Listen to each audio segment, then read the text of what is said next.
सुमनसवन्दित सुन्दरि माधवि चन्द्र सहोदरि हेममयि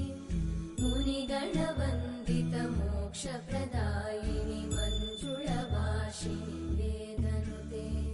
पङ्कजवासिनि देव सुपूजित सद्गुणवर्षिणि शान्तियुते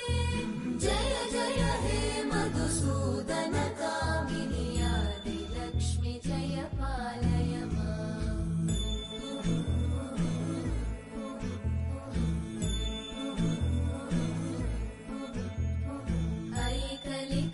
ऐकलिकल्मषनाशिनि कामिनि वैदिकरूपिणि वेदमये